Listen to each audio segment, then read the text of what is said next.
The letter arrived on a Tuesday, plain envelope, courthouse seals stamped in blue. When I tore it open, my hands went cold. A mortgage agreement, $530,000. My signature printed neatly at the bottom.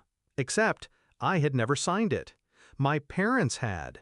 They had tied me to my brother's debt, shackled me without my knowledge, and smiled in my face while doing it. I didn't scream, I didn't call. I just sat very still, staring at the paper, while something in me went quiet. That was the day they lost me. My parents always favored my brother, the golden child, the future of the family. I was the workhorse, the dependable one. I paid my way through college, worked long hours, built credit, saved carefully. He gambled his paychecks, burned through loans, lived like tomorrow would fix itself. When bills piled up, I was the one they called. Just until he's back on his feet. I said yes more than I should have, because they were my family, because loyalty was drilled into me like a commandment. But loyalty has limits. The mortgage explained everything. The strange phone calls I couldn't trace, the credit checks I never authorized, the sudden coolness when I asked about family business. I started digging.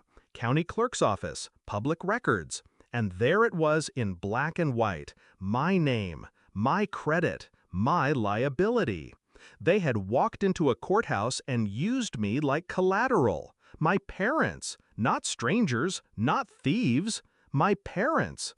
The betrayal wasn't loud. It was surgical, the kind of wound that doesn't bleed right away. It just seeps until you realize you're drowning.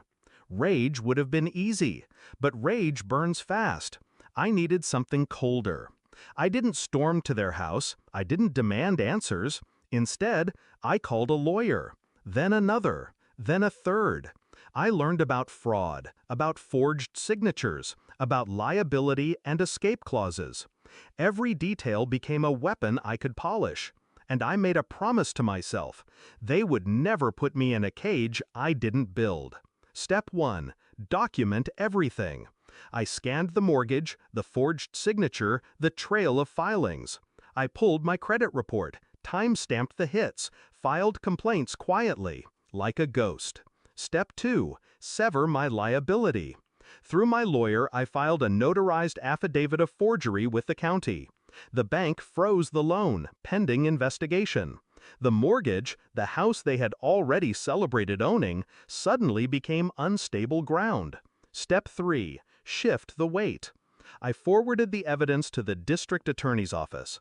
Identity fraud isn't a family matter, it's a felony.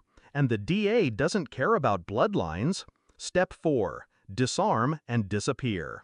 I closed joint accounts, canceled shared cards, cut every financial tie they could use to reach me again.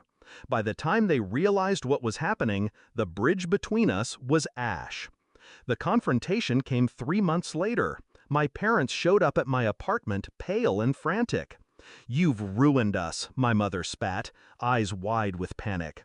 "They're saying we committed fraud," my father whispered, as if naming it aloud might lessen its weight. I looked at them calmly. "You did commit fraud," I said. My brother stepped forward, fists clenched. "You could have fixed this. You always fix everything." I shook my head. Not this time.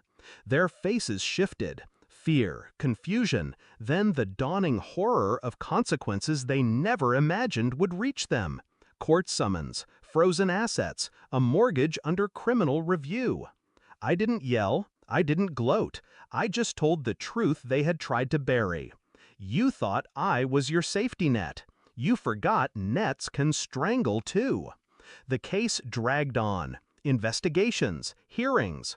Their reputations cracked under the weight of whispers in church pews and courthouse halls. I walked away untouched. Clean credit, cleared name. Not because of luck, because I built my escape before they built my trap. Sometimes, late at night, I think about the look in their eyes that day. Not regret, not even guilt, shock. As if betrayal was their right and my resistance the crime. But I don't carry their shock anymore. I carry something sharper, clarity. Family is not blood. Family is trust. And the moment they forged my name, they severed both. They handed me betrayal. I handed them consequence. And I never looked back.